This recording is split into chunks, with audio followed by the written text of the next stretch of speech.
నమస్తే. నేను మీ కుప్ప పద్మిని. ఇన్నాళ్ళు మీ సపోర్ట్‌ని నాకందిస్తూ, మీ ప్రేమని నాకందిస్తున్న ప్రతి ఒక్కరికి కృతజ్ఞతలు. ఇప్పుడు చూడబోతున్న ఈ వీడియో కూడా ఖచ్చితంగా మీకు ఉపయోగపడుతుంది.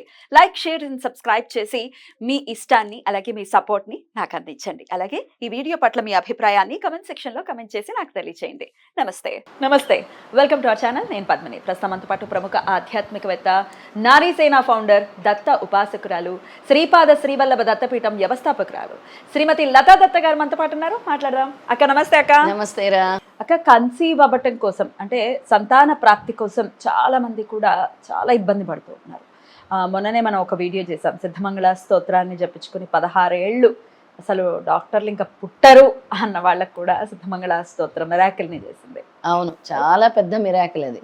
పుట్టరు అన్న వాళ్ళు పుట్టారంటే అది సంపూర్ణమైన దైవానుగ్రహం, దేవుడిచ్చిన వరం. అంతే, ఖచ్చితంగా. అయితే అందరికీ ఇదే విధానం ఒక్కొక్కసారి పని చేయొచ్చు, పని చేయకపోవచ్చు.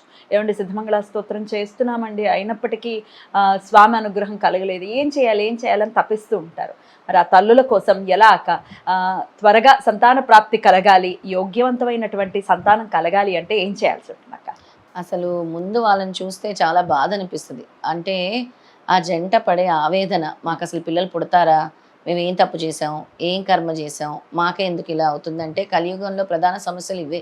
పిల్లలు పుట్టకపోవటం, పెళ్ళిళ్ళు జరగకపోవటం, ఉద్యోగాలు ఉండకపోవటం, అప్పులు, ఇవన్నీ కూడా ప్రధాన సమస్యలు అని చెప్పుకోవచ్చు. ఈ పిల్లల కోసం ఎవరైతే ప్రయత్నిస్తారో ముఖ్యంగా గురువు అనుగ్రహము సంపూర్ణంగా కావాలి. పద్మిని, గురువు ఏ గురువు అయితే ఒక్క రెప్పపాటైనా సరే గురువు ఇలా దీవించాడంటే ఇంకా కడుపు పండినట్టే. మనం ఉదాహరణే చూసాం. వీళ్ళు ఏం చేయాలంటే పద్మిని, ముందు 12 గురువారాలు ప్రతి థర్స్డే కూడా మేడి చెట్టుకి వచ్చి ప్రదక్షిణలు చేసి 27 ప్రదక్షిణలు ఎక్కడుంటే అక్కడ గుడిల్లో కానీ పీఠాల్లో కానీ, మన పీఠంలో కూడా వచ్చి అందరు చేస్తున్నారు. 27 ప్రదక్షిణలు చేసి, నేను ఇందాక ఒకటి చెప్పాను, ఇంతకుముందు ఒక రెమెడీ చెప్పాను, పసుపు నీళ్ళని వేసి పసుపు కుంకుమ మెడి చెట్టుకు వేసి పూజించాలి. అంటే మెడి చెట్టుతో చెప్పుకోవాలి నాకు పిల్లలు కలగాలని. అలా 12 గురువారాలు చేయాలి. తర్వాత ప్రతిరోజు వాళ్ళు పడుకునేటప్పుడు మంచం దగ్గర వాళ్ళ పక్కన ఒక గిన్నెతో నీళ్ళు పెట్టుకోవాలి. గిన్నెతో నీళ్ళు పెట్టుకొని ప్రతిరోజు కూడా మొక్కలకి, ప్లాంట్స్ కి నీళ్ళు వేస్తూ నాకు సంతానం కావాలి అని అనుకోవాలి ఆ గిన్నెతో. అంటే రాత్రి నీళ్లు పెట్టేసుకుని ఆ నీళ్ళని పొద్దున్నే మొక్కలకి వేయాలి. మొక్కలకి చెప్పాలి మేడి చెట్టు, తులసి చెట్టు ఉంటే తులసి చెట్టుకు అలా స్నానం చేయగానే అయినా ఆ నీళ్లు వేసి చెప్పుకోవాలన్నమాట. తర్వాత వీళ్ళు ప్రతిరోజు గంధాన్ని ధరించాలి. గంధం ఏదైతే గంధం ఉంటుందో దాన్ని ధరించాలి. ఇలా 12 గురువారాలు ఎవరు చేస్తున్నారో వాళ్ళు ఈ సిద్ధమంగళ స్తోత్రాన్ని 21 సార్లు పఠించాలి. 21 టైమ్స్ సిద్ధమంగళ స్తోత్రాన్ని పఠించాలన్నమాట. పైగా ప్రతి పౌర్ణమికి ఒక 5 పౌర్ణమిలైనా ఏ దత్తక్షేత్రమైనా, గాన్గాపూర్ ఒకటే కాదు, కురవపురం అవ్వచ్చు, పిఠాపురం అవ్వచ్చు, మాహూర్గఢ్ అవ్వచ్చు, గాన్గాపూర్ అవ్వచ్చు, అక్కడికి వెళ్ళి అక్కడ ఏ నదీ సంగమం అయితే ఉంటుందో అక్కడ స్నానం చేసి కూర్చొని, అక్కడ మేడి చెట్టు ఉంటే మేడి చెట్టు, రావి చెట్టు ఉంటే రావి చెట్టు ఉంటే కూర్చొని నేను చెప్పే ఈ మంత్రం పిల్లల కోసం జపించాలి. లేదా భార్యాభర్తలు ఇద్దరు, లేదా భార్య చేసినా సరిపోతుంది. లేదా ఈ 12 గురువారాలు ఎక్కడైతే మీరు గుడిలో చేస్తారో అక్కడ చేసినప్పుడు కూడా ఈ మంత్రం పఠించుకోండి. ప్రతిరోజు కూడా ఓ 9 సార్లు చదువుకోండి ఈ మంత్రాన్ని. 9 టైమ్స్ చదువుకోండి. ఆ మంత్రం ఏంటో చూపిద్దాము. అంతకన్నా ముందు ఈ సొసైటీ నుంచి వచ్చేటటువంటి ఇబ్బందులు ఉంటాయి. ఏంటి ఇంకా పుట్టలేదా మీకు పిల్లలు అని మొదలెడతారు. చాలా ఇంకెప్పుడు అడుగుతూనే ఉంటారు. It is definitely a personal thing. Criticise చేస్తారు. క్రిటిసైజ్ చేసి ఇంకా పిల్లలు పుట్టలేదంట. కొంతమంది బొట్టు పెట్టడానికి కూడా సంకోచిస్తారు. అలాంటి అంటే ఇంకా ఇప్పుడు కూడా అలాగే ఉన్నారు. తెలిస్తే గనక అవునా పిల్లలు పుట్టలేదు ఇలా మాట్లాడుకోవటము, వాళ్ళ కర్మని వీళ్ళు తీసుకోవటమేనా వీళ్ళకి తెలియదు పాపం. అంతే కదా, వాళ్ళని అలా బాధ పెడితే డెఫినెట్ గా మనకు వచ్చేస్తుంది ఆ కర్మని. లేదా చిన్న వాళ్ళకి ముందు అంటే ఒక ఇంట్లో పెళ్ళి అవుతుంది, పెద్దవాళ్ళకి పుట్టకుండా చిన్న అబ్బాయికి పుట్టేస్తే అలా కూడా మాట్లాడుతుంటారు, అన్నిటికీ ముందుకు రాకు అని వాళ్ళని దూరం పెడుతూ ఉంటారు. అది చాలా తప్పు అనమాట. వాళ్ళకి వాళ్ళ పిల్లలకి మంచిది కాదు అది. అంటే ఈ విధంగా ట్రీట్ చేస్తే వాళ్ళకి వాళ్ళ పిల్లలకి అసలు మంచిది కాదు అది. ఆ కర్మ అనేది తిరుగుతూ ఉంటుంది. అలాంటివి దయచేసి చేయకండి. ఎవరైనా చేస్తున్నా మానుకోండి చేయటం.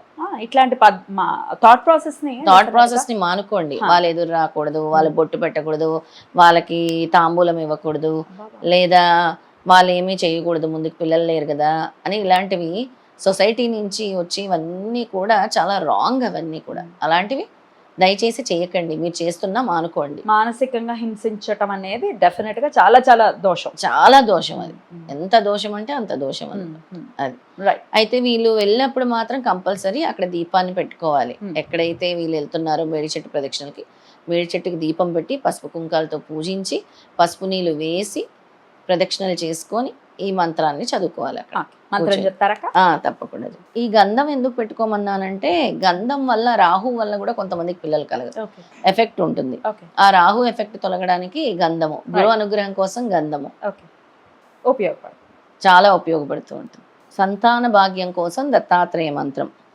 దూరీకృత్యా పిశాచార్తిం జీవయిత్వా మృతుం సుతం ఏ భూదభిష్టదః పాతు సనః సంతాన వృద్ధి కృత్. మరొకసారి చెప్తాను. దూరీకృత్యా పిశాచార్తిం జీవయిత్వా మృతుం సుతం ఏ భూదభిష్టదః పాతు సనః సంతాన వృద్ధి కృత్ అనే మంత్రం. ఇది సంతాన భాగ్యం కోసం దత్తాత్రేయ మంత్రము. ప్రతిరోజు 9 సార్లు.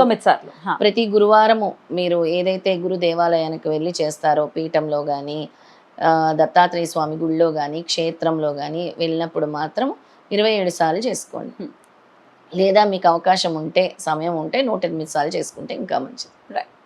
బ్యూటిఫుల్ అక్క, చాలా చక్కటి విధానాన్ని తెలియజేశారు. అలాగే సిద్ధమంగళ స్తోత్రాన్ని కూడా ఎలా జపించుకోవచ్చో, సంతాన ప్రాప్తి గురించి కూడా ఒకసారి టూకీగా చెప్పండి. తప్పకుండా పద్మిని. మనము చూసినట్టయితే ఒక ఆవిడ మన వీడియోలు చూసే సిద్ధమంగళ స్తోత్రం చదివి 41 రోజులు దాన్ని ఒక దీక్షలాగా అనుకొని నిత్య పూజా విధానంతోనే ఇంట్లో కూర్చొని చక్కగా దీపం వెలిగించుకొని స్వామి నా కడుపు పండించు అని చెప్పి రోజుకి 11 సార్లు స్వామి దగ్గర కూర్చొని 41 డేస్ మండల దీక్ష చేసినందుకు స్వామి వెంటనే అనుగ్రహించి తన కర్మని తొలగించి సంతానం కలగరు అని చెప్పినా కూడా, డాక్టర్లు చెప్పినా కూడా దాన్ని అబద్ధం అని స్వామి నిజంగా పుత్ర సంతానం ఇచ్చి ప్రూవ్ చేశారు. పుత్ర సంతానమే కలిగి అది కూడా.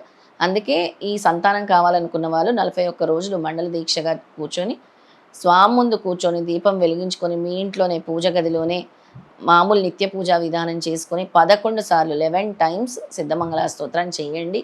తర్వాత మీకు జరిగిన మిరాకిల్, మాకు సంతానం కలిగింది అని మీరే మాకు చెప్తారు. తప్పకుండా చెప్పండి ఒకసారి. సంతోషిస్తాం ఇలా స్వామి అనుగ్రహంతో వీళ్ళకి సంతానం కలిగింది అని. అద్భుతం అక్క, చాలా చాలా బ్యూటిఫుల్గా ఎక్స్ప్లెయిన్ చేశారు. రుణానుబంధేన పిల్లలు అని చెప్తూ ఉంటారు, రుణం ఉంటేనే పిల్లలు పుడతారు అని కూడా చెప్తూ ఉంటారు. అవును. సో ఇంకా అసలు మొత్తానికి ఇప్పుడు ఏజ్ అయిపోయింది అని అనుకుందాం, ఒక 50s లో ఉన్నారు, ఇప్పుడు కూడా బాధపడుతుంటారు. బాధపడతారు. ఆశ్చర్యపోనక్కర్లేదు, వాళ్ళకి కూడా కలగొచ్చు. ఆశ్చర్యపోకర్లేదు కదా, వాళ్ళకి కూడా. మనం ఉన్నారు కొంతమంది 50 years. గురు చరిత్రలో ఆవిడకి 60 ఏళ్ళు అయితే సంతానం పళ్ళు ఊడిపోతున్న సమయంలో స్వామి సంతానం ఇచ్చారు. అది ఎంత పెద్ద మిరాకిల్ అసలు, చాలా పెద్ద మిరాకిల్. అయితే ఇక్కడ మేము 41 రోజులు చేశాము, మాకు సంతానం కలగలేదు అంటే నీ కర్మ, నీ గత జన్మ కర్మ ప్రభావం కూడా ఇందులో ఉంది. అలాగే రుణం లేకపోయినా కూడా కలగరు. మీరు చేసుకునే రుణం ఉండాలి. పిల్లల్ని పెంచి పోషించడం అంటే చిన్న విషయం కాదు. ఎంత రుణం ఉంటే మన దగ్గర వెతుక్కుంటూ వస్తారు. చాలా రుణం ఉంటేనే పిల్లలు వస్తారు. గత జన్మ రుణానుబంధమే సంతానం. అక్క, చాలా బ్యూటిఫుల్ గా ఎక్స్ప్లెయిన్ చేశారు. మీరు చెప్పినటువంటి విధానాన్ని పొందాలి అని చెప్పి మనస్ఫూర్తిగా కోరుకుంటూ thank you so very much అక్క. నమస్తే.